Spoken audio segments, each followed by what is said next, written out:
Welcome to Heal Through Humor, the podcast designed for you to learn about yourself and laugh along the way. In each episode, we'll explore the healing power of humor as I sit down with guests to talk about mental health, relationships, self-growth, and the ever-evolving world of social media. I'm your host, Talia Bombola. Let's get started. Hello. I am excited to have you here today. For our listeners, whoever is tuning in, welcome to Heal Through Humor. I am greatly and have been greatly looking forward to today's guest, Miss Vanessa Bennett, and she is here to talk to us about codependency, her book. If you have not gotten your hands on a copy of it, I'm going to let her do the pitch for it. It's phenomenal. It really does break down relationships and how to heal and repair with what I took from it was a very relationship-oriented mindset. So the goal afterwards of the repair is to still be in the relationship and like the person. Not concept. Yeah, right? What a new concept. Not just using the jargon. So without further ado, Vanessa, please go ahead and take it away. Introduce yourself and we'll dive on into Heal Through Humor. Thank you, Talia. I'm so happy to be here. It's always like, who am I? What am I? I don't even know these days. I do so many things, which I guess is kind of like all of our MOs these days, right? Yep. So I am a Los Angeles-based psychotherapist, but I'm also an author, a podcaster myself, content creator. What was the term I started using the other day? A clinical entrepreneur. Ooh, yeah. I may have done that. It's good, right? Yeah, that's very good. It's good. So I'm also that. Hey, also a mama of a little one, and just all the things, you know, like I said, we're all spinning many plates these days. All of the roles. Yeah. I think some of the best titles that we can come up with don't even begin to cover all of the things. So clinical entrepreneur, definitely. I've heard like therapreneur, like a combo of like therapist entrepreneur, but really it's deeper than that. I think therapist is one role, one part of many things that we do. I think so. I think clinical entrepreneur is a good catch-all phrase. I will definitely be adopting that and crediting you with that. You're welcome. Thank you. I appreciate that. So what got you started in this work? And you do speak a lot and write a lot about codependency. Can you tell us more about that? Yeah. So I came to the wellness space by way of not the wellness space. I was in advertising and marketing as a producer for about 10 years in New York, doing the grind and the hustle until I kind of hit that proverbial burnout wall and was miserable and didn't know why, and started my own journey, right? So started my own therapy, my own yoga practice, finding meditation, all of these things. And it obviously just completely changed the trajectory of my own life. So through that, decided I wanted to also study psychology and become a therapist. But when I was in New York, there were no schools in New York that really interested me. I wasn't really interested in behavioral techniques. I was very actually turned off by a lot of CBT work. And I wanted to go deeper. And so I ended up moving out here to Los Angeles and going to a school in Santa Barbara called Pacifica. Yes. Which is a depth psychology school. So my background is in Jungian psychology. And up until recently, there's only 2 schools in the entire country that even offered that as a program, right? Both out here, which is not surprising. So for those listening who don't know, depth psychology is known as the psychology of the soul, right? So it is a very kind of holistic, more spiritual centered approach to the psychological landscape. And yeah, so through that, I just, I did all the things. Like I went on for the license, I did the internship, all the stuff. I realized pretty early on, I didn't really want to do one-on-one all day. It really wasn't my jam. I'm actually very extroverted, which is very unusual for our industry. I'm usually like a kind of an outlier. Most therapists are pretty introverted. Yeah. And I just realized I couldn't be in a room with one person all day, that I was more, groups and outward and so that led me to the clinical entrepreneur world, I think. But yeah, the codependency journey for me was, again, as it is for most of us, based on my own journey. Right? Yeah. But prior to moving here, prior to being in school, I was in a relationship with somebody who struggled with alcohol, functioning, but definitely struggled with alcohol. And to be fair, pretty much everybody I knew did. It was New York in your 20s. Right? Probably more rare to not struggle than to struggle. Yeah. But it definitely was hitting that point, late 20s, early 30s, where I was noticing that it was starting to die off and his wasn't. And it was, continuing. And so I started doing my own work. I started going to Al-Anon. I started really kind of diving into this world. But it wasn't until in the last couple of years, I think, in my current relationship with my partner, that I really started putting words to some of the experiences I felt like were not being captured Ah, in the 12-step world. yes. Right. So, first and foremost, one of the biggest things for me that I will get on my soapbox about all day, and most therapists don't, is that we're all codependent.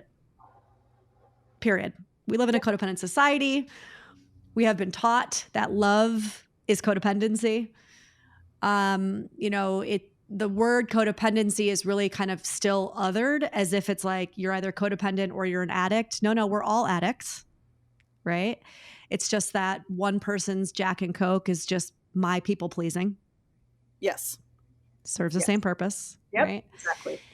And I've really been on a bit of a crusade for the last couple of years ever since starting to uncover this. I mean, leading groups and writing and doing a lot of kind of personal research, but also with clients, et cetera, on educating whoever I can on the structural, the kind of societal way that we are programmed to be codependent. And why it's so important that we understand that we unravel it, that we break it down, the connection between that and also the patriarchal structure that we live in, right? So it's become much bigger than me, I guess. So the crusade is working. Would that be safe to say? It's working for me, I'll tell you. Okay. I mean, my partner might be like, ugh, because there's a lot of shit in our relationship that I'm like, listen, we are breaking this down, Yes. But it's been pretty profound for my clients too. I mean, it's just I hate to say that it's like a radical paradigm shift, but it is. It is a radical paradigm shift because we're a bit of a trail.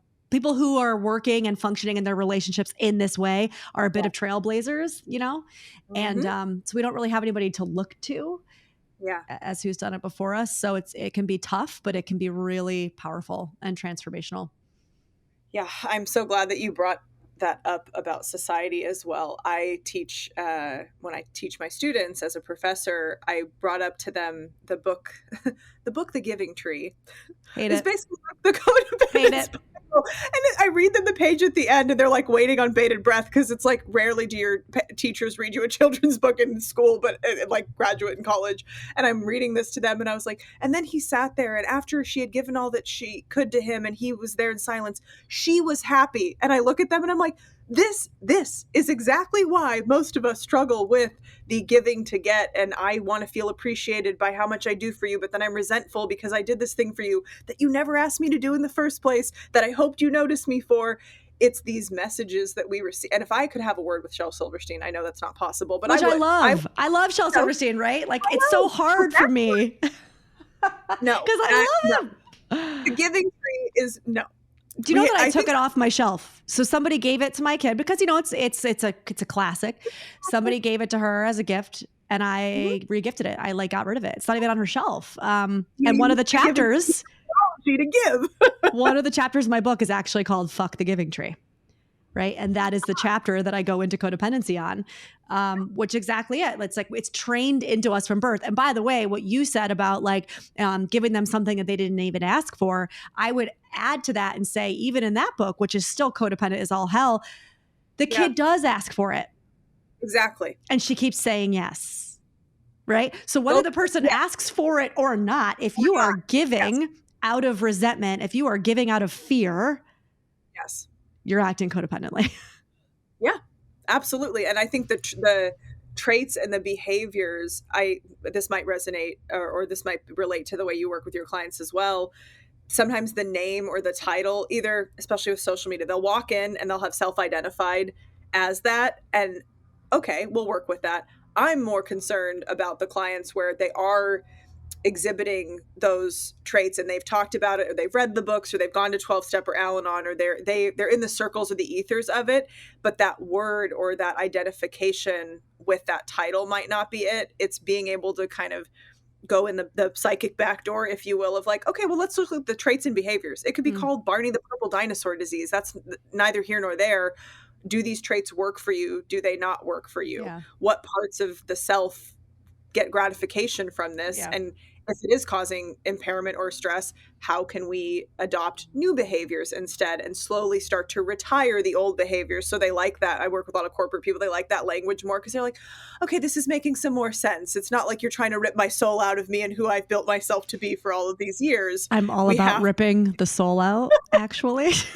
I do like it, but there are times where it isn't the most effective. I have noticed. I'm very blunt and very direct, but then there's some clients where I'm like, that would just hurt. And we're not in the business.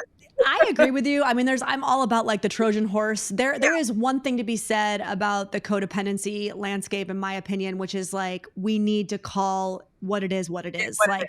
And I do think that once you talk about it, once you pull back and you talk about how it's societal and it's a structural thing, and it's not like you are codependent, it's like, we as a society are codependent, and here's what those behaviors look like. In my experience, even the really like high functioning exec types are like, oh, okay, so I'm just part of a system.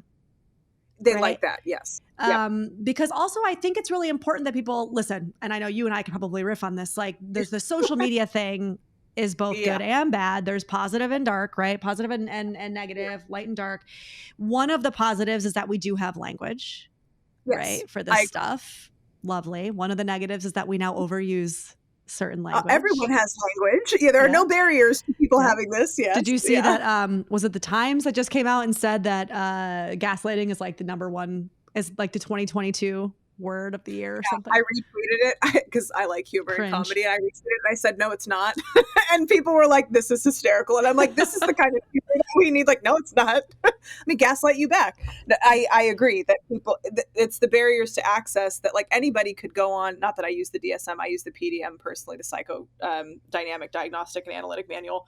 I don't necessarily like the DSM for other reasons, but anybody can go on and buy it. And I've had clients years and years ago who just bought it and they're like flipping through. I'm like, how did you get that? And they're like, you can just buy it on Amazon. I was like, okay, we've overcorrected. Like there's too much access to things that really need to be processed or handled with a trained professional or a trained mind around, because we can, I mean, even in grad school reading through that, it's like, I have that. Oh my gosh, I have that. Oh my gosh, I have that. You have to look at it from a different angle if you really want to be able to heal it. And social media breaks down those barriers. And I'm appreciative for clients who have sought solace in that, or they found out they do actually have something from like, oh my gosh, that's a thing that I can get help with. I had no clue. It helps, right? Yeah. Yes. That is great. It's when it's used, it's from a weapon rather than an intervention, or it's used as an excuse or justification or a blame or a labeling or a diagnosing of somebody else when they don't have the like clinical training or they've never met the person. They heard one behavior once, saw a post once. Narcissist. Yeah. He's a narcissist.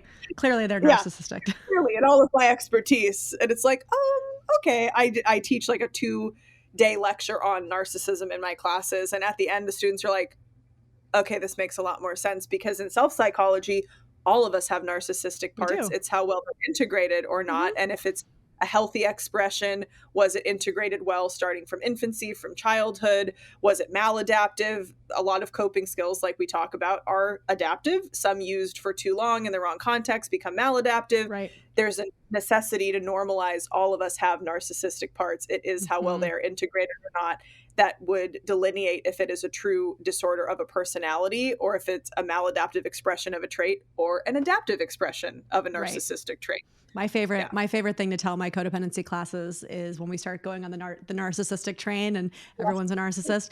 My favorite thing is to talk about how codependency and narcissism are actually two sides of the same coin. Yeah, human magnet syndrome. And usually they're like, and I'm like, yeah. So every time you point a finger outward, you should just turn that finger and point it around to yourself, right?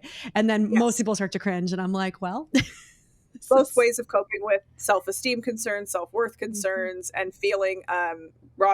Is it Ross? No, I always mess up his name. He wrote the book, The Self-Love Deficit Disorder, speaking about codependency, or on that continuum, especially the human magnet syndrome.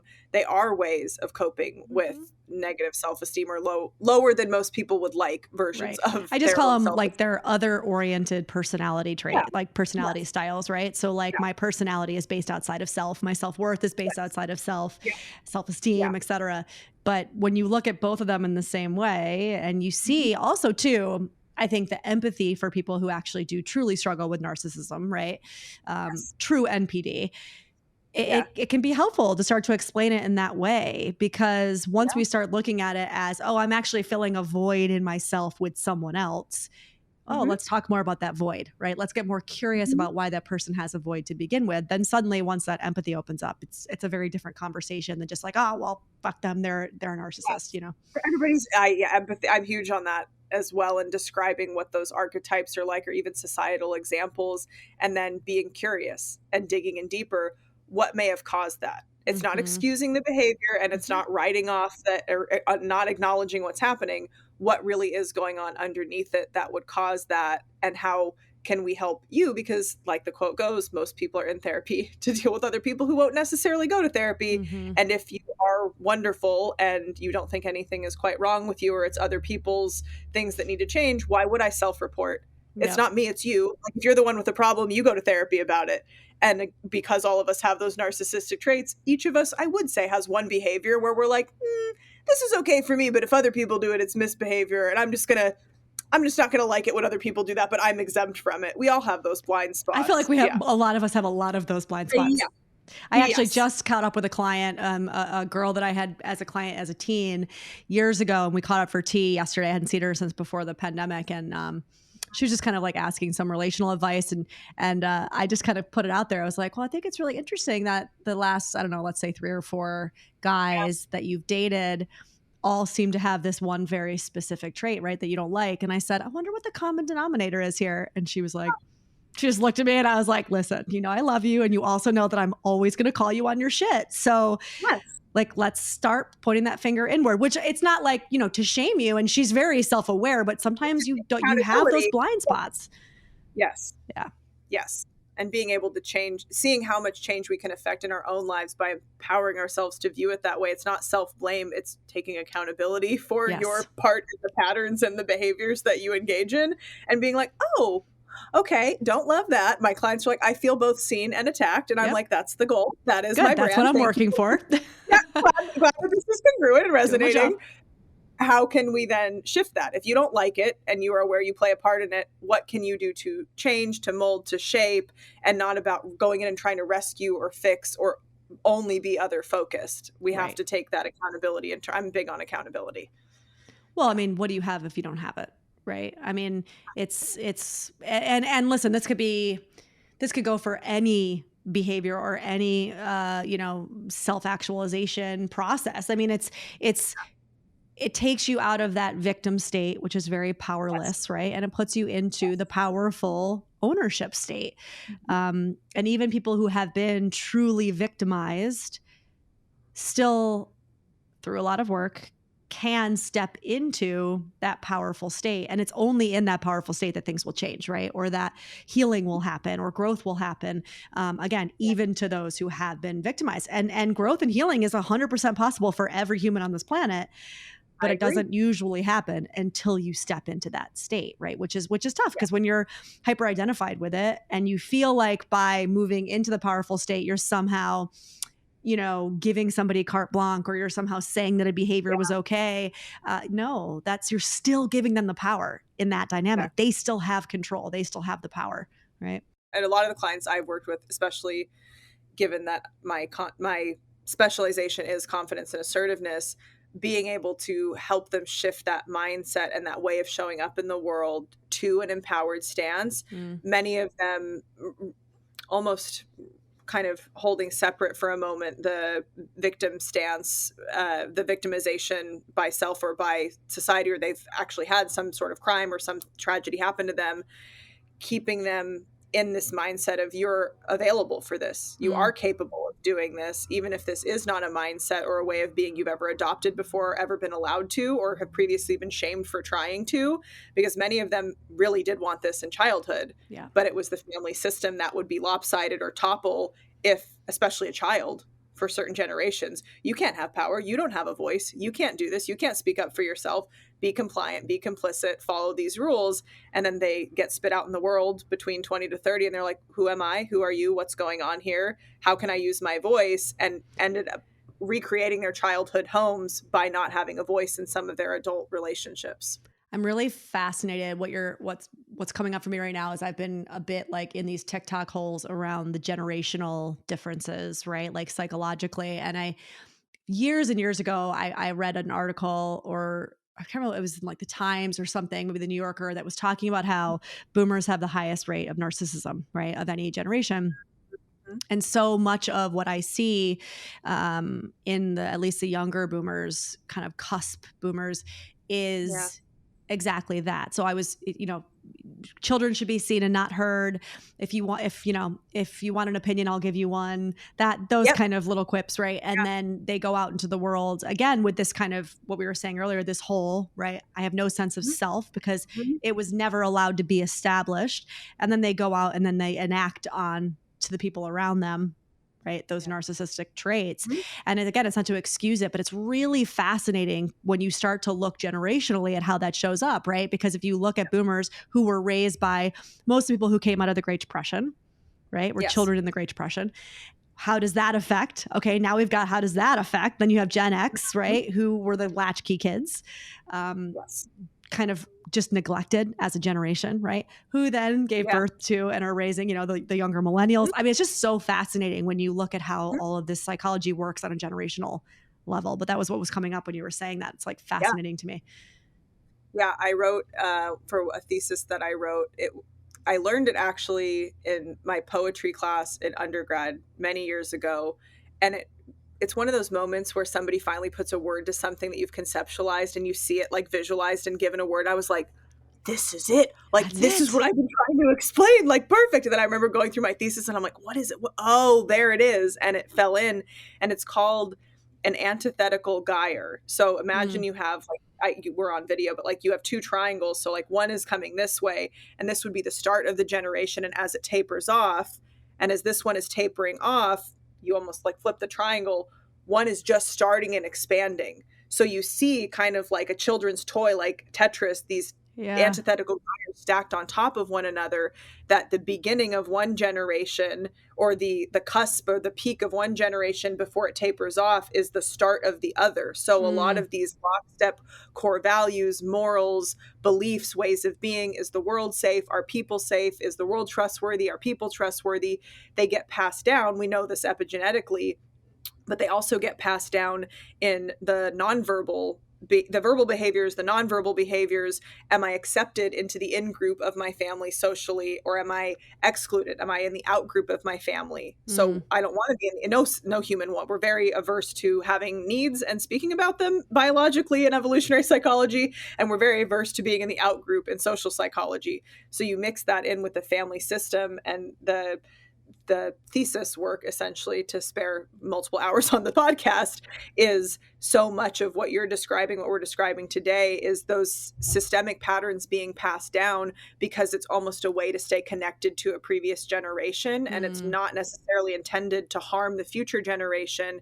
It's my way of staying connected to my family. And even if it's quote unquote wrong, or quote unquote not the best, or however it's worded, it's my way of staying connected or honoring their memory or keeping them mm, alive in some way, whether I'm fully conscious of why I'm doing it or not. And then bringing that into the awareness. This is where parents become very defensive when children bring up something, no matter how well it's worded. I loved every part of my childhood. This, if we could have had this more, would have been even better. Nothing negative there. Defensively split off because the parent can't handle being seen as both the good object and bad object at the right. same time. So they kind of collapse psychically. Well, I guess I failed. It's all bad. Yeah. I guess I failed. If you're going to see me as one part bad, I'll be all bad, and I'll Hmm. storm off and regress back to a more emotionally immature, almost toddler-like state. Because it's not to dismiss adults or toddlers, the brain is forming. We Hmm. don't have those emotional regulation skills, and we do go back and access that when we can't tolerate being seen as both a good and bad object. We get defensive.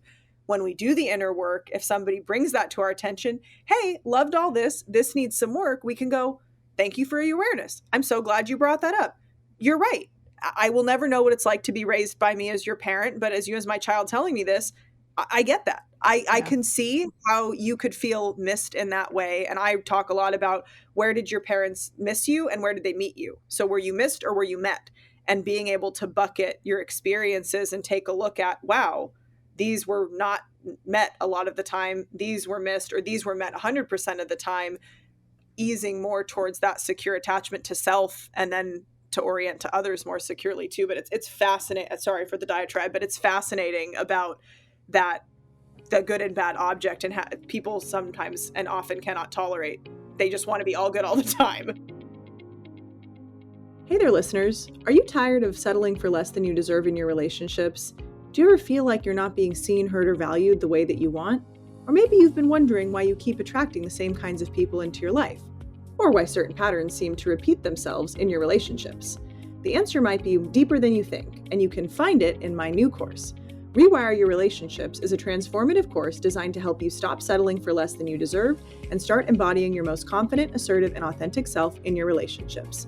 You'll explore how your early experiences and parental influences have shaped your views on love, dating, and self-worth. This isn't just about tips and tricks for dating. It's about understanding the core beliefs that drive relationships that you attract. You'll learn how to break free from those old patterns and start creating the kind of connections that truly reflect who you are. Imagine stepping into a relationship with clarity and confidence, knowing you're attracting people who value and respect you for who you really are, your deeply authentic self. The Rewire Your Relationship course gives you the tools to rewrite your relationship story, one where you're no longer settling, but thriving. Visit taliabombola.com/rewireyourrelationships or check the link in the show notes for more. I mean, there's so many points that I want to grab onto, but I think that that's just the reality, whether you're a parent or not. Yeah. I mean, that's the reality of all of us, right? I mean, This is why so many people show up defensively, right? Because they have this, they equate, I have done something bad, air quotes, with I am bad. Right. And then you can't separate those two. I mean, I still struggle with that. You know, I mean, obviously I've gotten exponentially better through a lot of work, but when you're caught off guard, or if it's somebody that you love or in an attachment relationship with, especially a primary attachment relationship, you know, which essentially becomes mostly for us, it's the romantic partnership, it immediately sends me back to being a kid, right? I mean, I dissociate, arms get crossed, face gets hot. I mean, every somatic symptom that I imagine I would have had when I was a kid comes right back to the surface, right? And part of the work for me has been paying attention to the body sensation is really important, right? Noticing it, staying with it, tracking it, naming it out loud for him sometimes can be really helpful. You know, I'm feeling really hot. I can feel the heat. And I even will say, like, I'm starting to dissociate. Like I'm shutting down. Like I need to take a break. But a lot of it for me has been through the doorway of the somatic world, mostly because that was my entry point into healing, right? Was through kind of yoga and mindful movement.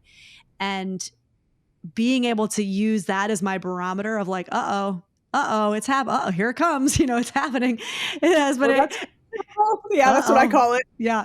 I can kind of get in there and be like, okay, this is happening. I need to take a break. You know, I think for a lot of people, if we can give them the kind of training and the skills to pay attention at a minimum to the internal system of the body, it really can provide you that like speed bump where you can be like, okay, I gotta pause. Like the body's getting a little too out of control, right? We're getting a little too dysregulated. Yes. Yeah. And so many couples that, because you see couples as well, or mostly individuals. Yeah. Both, most of the couples I work with it's not conscious to them, obviously, because it's a subconscious defense mechanism, but they get locked in this projective identification cycle where the one partner is almost interpreting, like partner A is interpreting partner B's behavior as if it is the condescending dad, the cold mother, whatever or even the therapist sometimes experiencing us like that. And they are reacting as such. And if partner B, in this case, is unaware that that's really who they're responding to, they engage with it. They get locked into these identification cycles, and that's the cause of a lot of the conflict. And I am so proud of my couples when they come back in after months after graduation, and they're like, oh, this one thing came up, but we did want to say the next time or the time after we had a fight or almost conflict, I didn't see them as an enemy. I didn't see the need to fight with them. I just stood like the lighthouse. I teach them to be the lighthouse. Like I just stood like the lighthouse and was there and watched them go through their process and offered to them, I want to be there for you. I don't know that this is about me. I don't know that this reaction is at me. I'm happy to take responsibility for whatever part is. This almost sounds like some dad stuff. If they've done that work, that deep kind of like being able to gain and foster that trust. And then the partner will, let's take the breath. Somatically, they see the shoulders unclench, the jaw unclench, often the tears flow. You're so right. And being seen in that way like having your adult partner see adult you and little you and care for both of you at the same time, phenomenal. I am so proud of the couples I that can love shift. that. And I want to reiterate what you said and part of Yeah. that, which is like when you've done a lot of that work, because if you Yes. haven't, oh boy, can that Don't- feel yes. condescending? Yes. Because in my head, I'm going, even now, I'm going, if he ever said to me, I think this is mom stuff, I'd be like, get out. Excuse me? Get out. Yeah. Yeah. And like, yeah. I've done a lot of work. And even me, I'd be like, don't Mm. you dare. Yeah. Yeah. I have my couples read two psychoanalytic based books that I got as part of my training. So I'll take a few of the very poignant excerpts and we talk about that in the beginning of the work. And that gives them language. So Right. I'm not kind of hoping that it sticks or having that huge gap with wording and nomenclature where they're looking at you like nodding like that sounds cool, but I have no clue what you're I don't talking know what about. you're saying. Yeah. Yeah, it's giving it, this is what it would look like, or this is this kind of what your conflicts sound like? Giving an example, here you go. Oh, that does happen. So sometimes, and I'll word it like that, sometimes what happens is this. Does that ever feel, oh, okay. And then it becomes now common language that they can adopt and use in their homes and in their interactions they have with other people. And that plus humor, that's why I do this podcast as well. I think those are real big hallmarks of healing and being able to take that breath and, to your point, note it. And I talked to my partner about this too, and I'm like, old me, 14-year-old me, 20-something-year-old, 30, whatever it would be version of me, I would rip your head off right now if I just did that.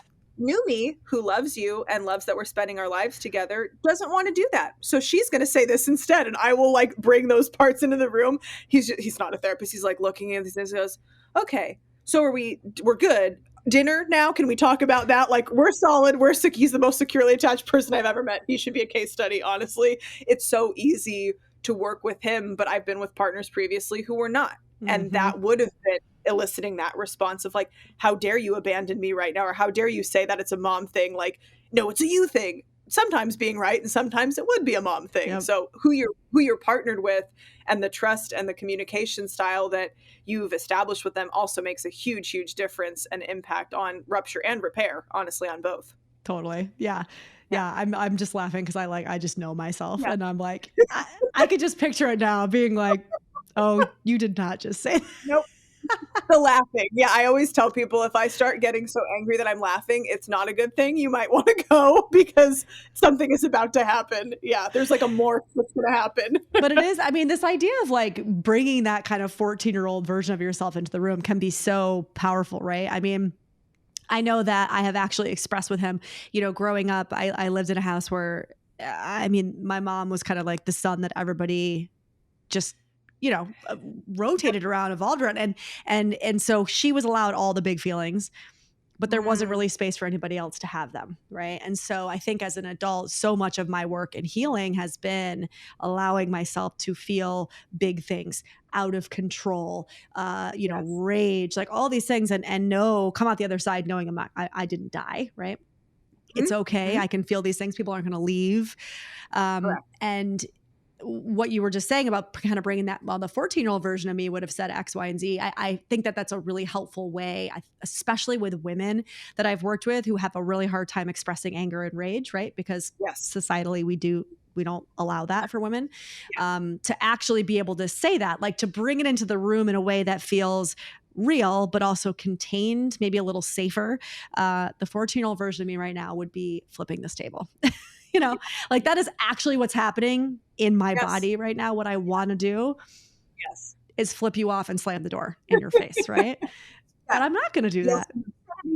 Scream, and it's so nice because it feels like a release. It's almost like the like theater or drama, if you will. It's a release. I'm not going to do those things, but to know that I don't have to store inside a shadow part or a dark part of me wants to do that. Pretend, right? Fake it, roll my way through it. I can bring that out into the light. And also, especially, I mean, I can only speak for this partnership that I have. He's voiced, he's appreciative. He's like, thank you for letting me know that's what goes on for you, because he, not being a therapist, is like, you seem like you know everything, and not in an egotistical way. He's like, you, out of the two of us, you are the expert on relationships. You've got it together, right? Yeah.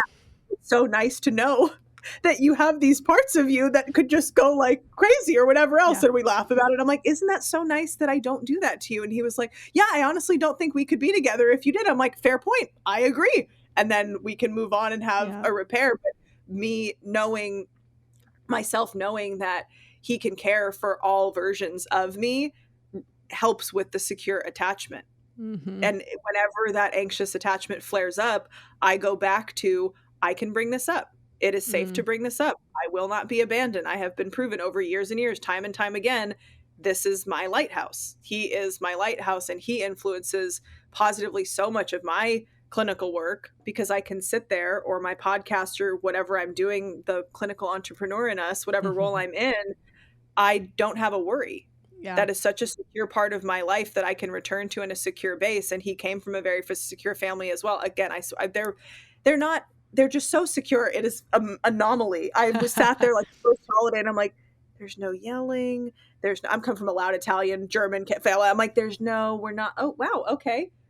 And I almost dissociated from how healthy it was. I'm like, what is this kind of response? There's no resentment. I don't feel any like people aren't throwing daggers. Like, what is happening? Yeah, I'm like, wow, is this what like non-clinical, non-people who ended up being a therapist families are like? Like, fascinating. This is so cool. There's a whole other world out there. The Drama of the Gifted Child, right? Have you read that book? That was a big one.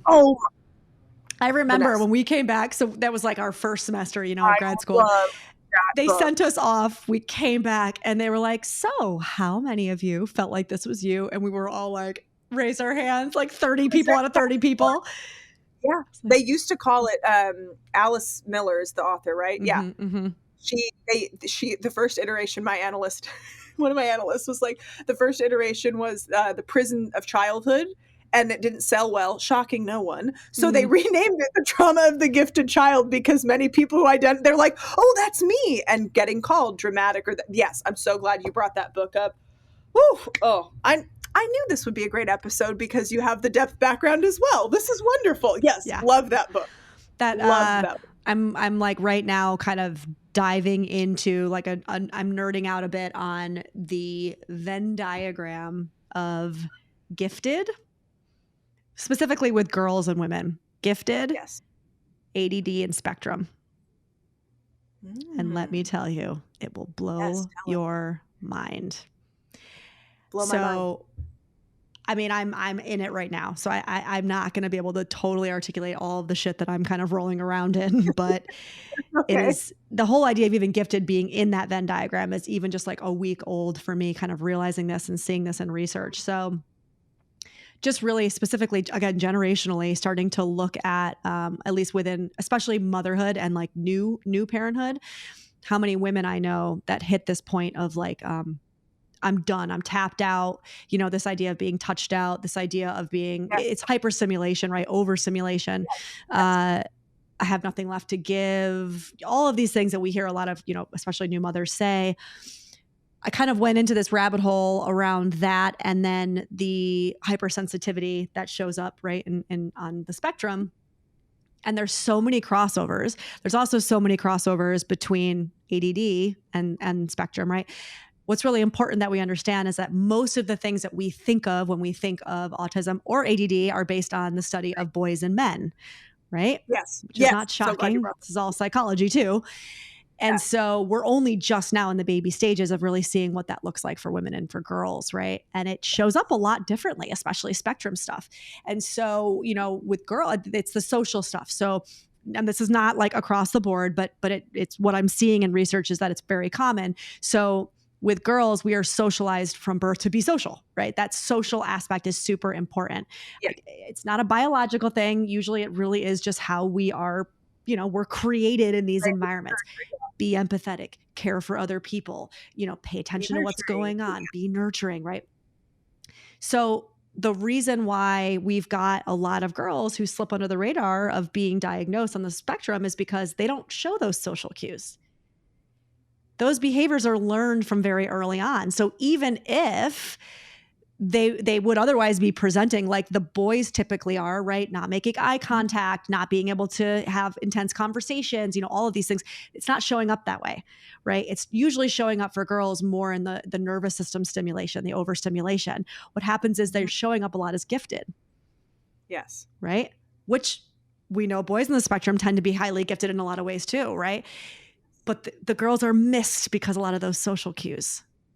It's really, really fascinating. And so, I can't even really articulate all the things to be articulated right now. Just know that I'll have a book out probably next year talking about it because I'm like in the rabbit hole right now. But that word gifted is just like such an aha for me because I'm starting to realize how many women, myself included, were given that title very early on, right? And now as an adult, the things that I'm struggling with and going, oh shit.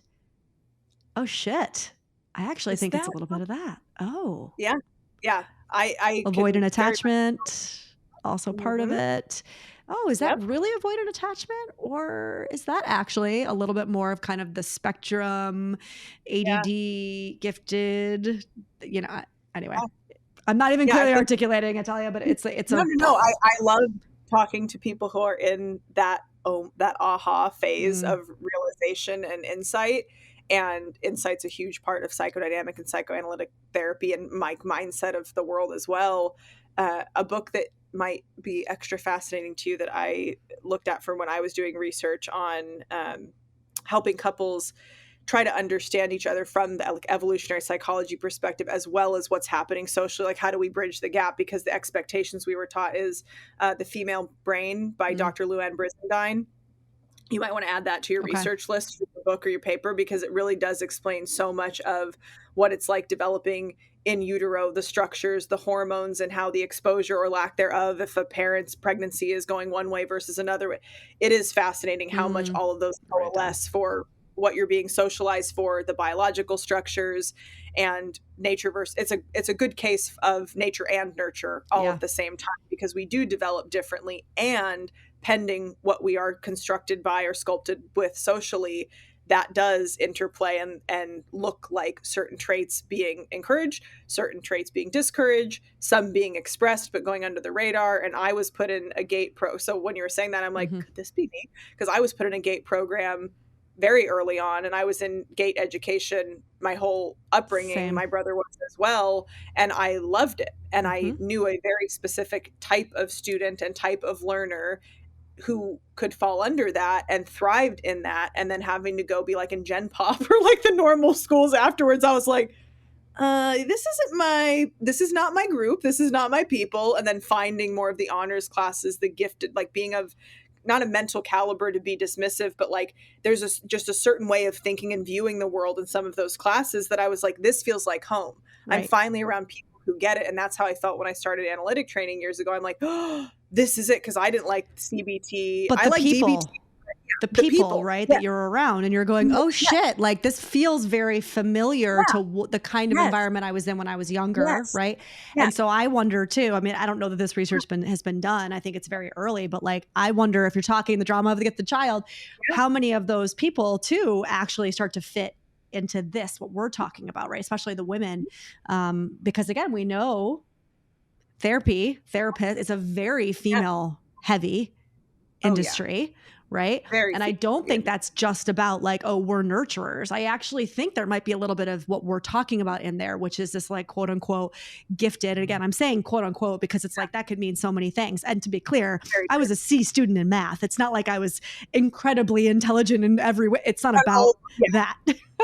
You know what I mean? It is like you were saying, it was just a different way of thinking and looking at things. And how many of us, I'm sure, that are categorizing themselves or are shaking their head yes to what you and I are saying, got told from very early on, like, oh, you're an old soul, or oh, you're so wise. Yeah.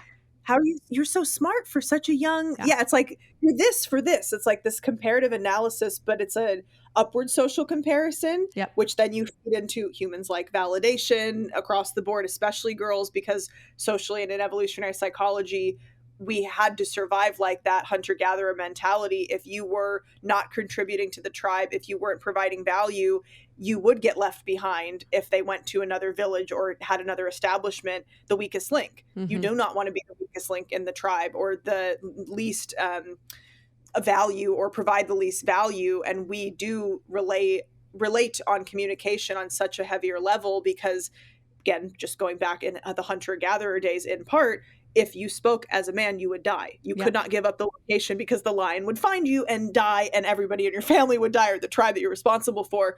Women survived off of this. Don't eat this berry, eat this fruit, do this. I found this over here.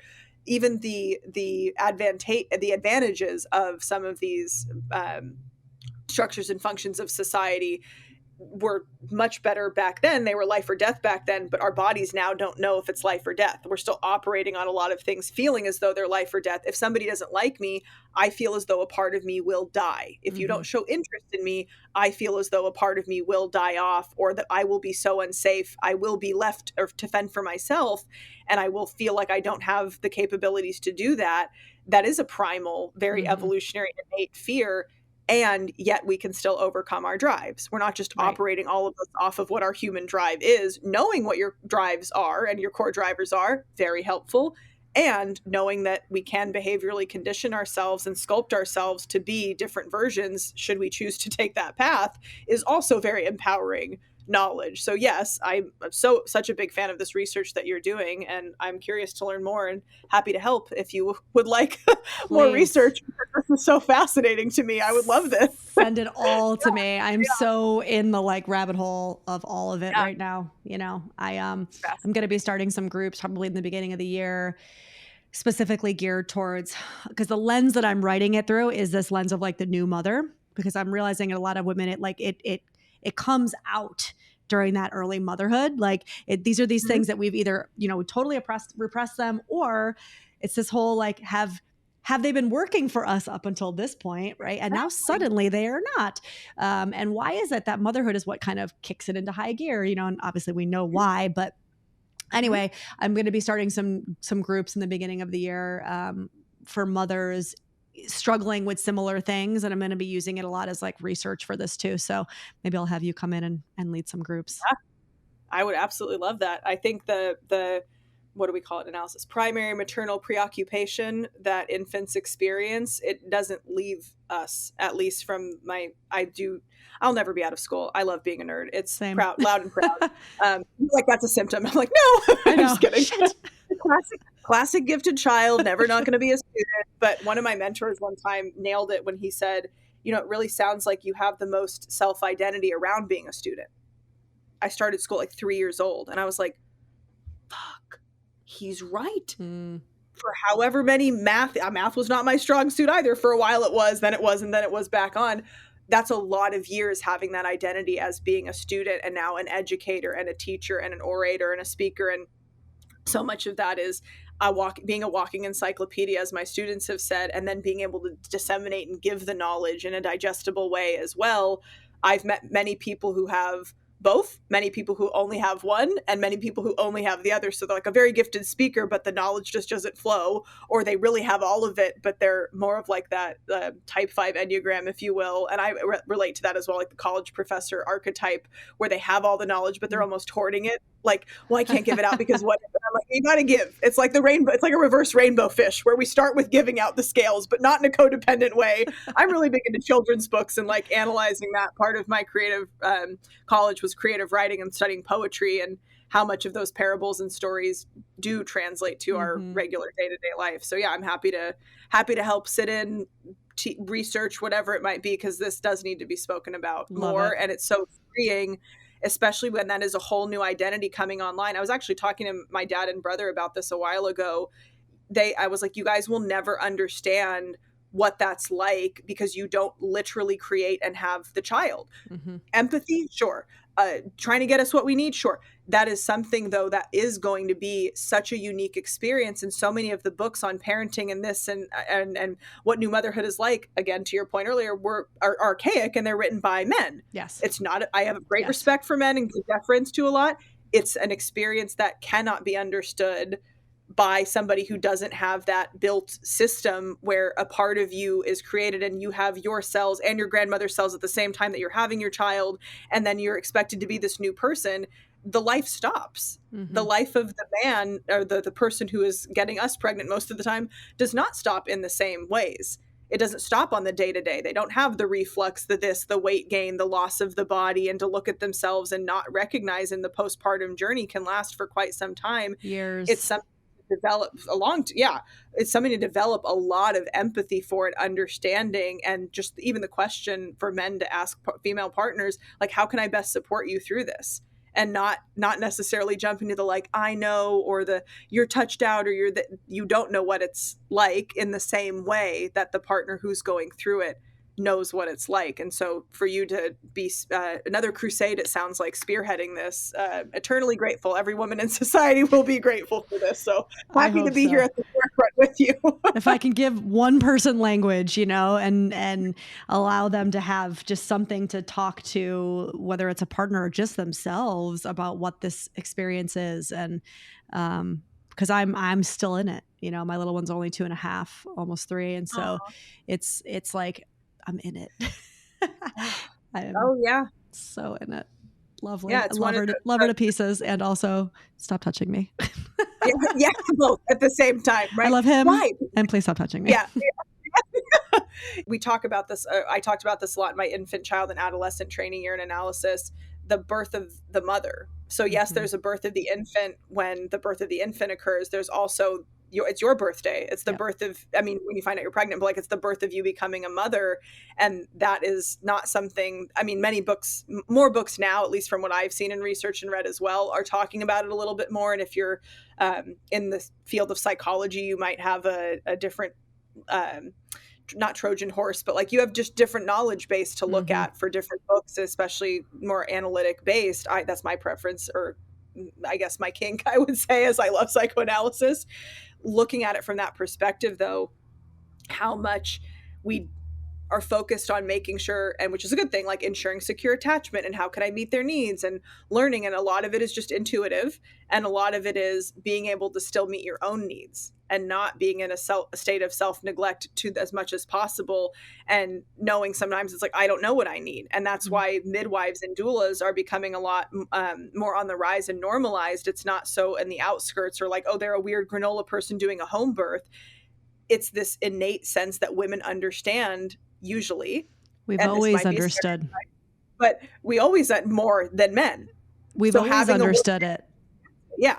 It's coming back to what we were doing. It's not, this is nothing new, right? No. No. This is the Aquarian age. It's the rise of the feminine. The patriarchal structure that we live in is dying off. It's not working. We are unhappy. Our earth is dying. And it's gone on for too long. And so we are, as a people, shifting back into what we were before, right? Which is more of a balanced masculine and feminine state. It is a respect for the feminine. It's an integration. And I don't know that, let's say, I don't even know, guess 20 generations ago, however long ago it was. I don't know that they would have been dealing with the same processes that like I'm dealing with from my generational perspective, because they had support systems. They were still in a village. The mother wasn't expected to do all the things. It wasn't just two people living in a system, raising a child alone, right? And so it's almost impossible to compare really what's going on right now with what was going on then, because it's such a stark difference. And this idea of this birth of the mother, it's also the death of the maiden, right? And I think that we don't give enough honor and respect to the death, the grieving that goes into becoming a mother. It's supposed to just be all happy all the time. And that's just not true, right? It is truly, truly a death of self. And you'll never get that self back ever again. And I don't think it's like, oh, it's so sad to talk about that. Is it sad, or is it just true? Is it realistic? I think it's and it's necessary. Yeah, agreed. Let's talk about that more, because I think that would help a lot of women to be able to know they're not alone in feeling that. And talked to so many moms about this too. They're like, well, I just see these moms in the playground and this and they're probably saying this. They're like, yeah, and it's just, the way that they're talking about it's just always amazing all the time. And I'm like, and let me guess, you're feeling like it's not always amazing all the time. And they're like, yeah, is that weird? I'm like, They're that lying. is normal. That is probably more normal. And they're lying, or they have 5 nannies or whatever it might be. They've created their own village, which that's a positive thing if people can afford that or work on the self state of it's okay to ask for help, like reconstruct their psyche, if you will, around accepting the help and having the village. And to your point, yes, many years ago it was here's the village, and now it's like let's 2 people move across the country and have no support system and not really a good sense of self and friendships and all of this, and do the most hard thing and often in the most difficult year in the first 1 to 2 years of marriage, plus have a baby. Good luck. I wonder why they got divorced. I don't. I don't know. I can feel it in my body. I'm like, I hate it all.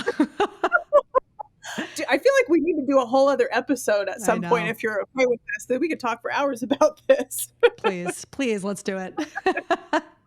Well, I will set that up with you. And before we wrap, I want to say thank you. This is exactly how I hoped that it had gone in my mind. You are a wealth of knowledge and very fun to talk to. Thank you, Talia. Yeah, I appreciate it. This was great. And don't think for a second I'm not going to be hitting you up for research nuggets and for bouncing things off of you and all the things, because it feels like you see it. You see the vision. Oh, I get it. I see the vision. I am on there with you. Another book that you might like is in closing, I will give you this last nugget, is the psychological birth of the human infant. And it really talks from an analytic perspective and also being able to reflect back of our birth. And we are going back through Erickson's stages of development from the time we become a mother all the way up. So to be able to share research that I've done too, I'm happy to assist. And yes, thank you again. I really appreciate your time and your expertise. Yeah. Thank you so much. Of course. Thank you so much for listening to another episode of Heal Through Humor. If you like the show, can you please go on your favorite platform and rate, review, subscribe, all of the terms that we usually throw out. I would really appreciate it, and I would love to get more listeners just like you in front of the podcast. And if you have an idea for a guest, please feel free to DM me at Talia Bombola. I would love to hear from you. Until then, I will see you on the next episode. Take care.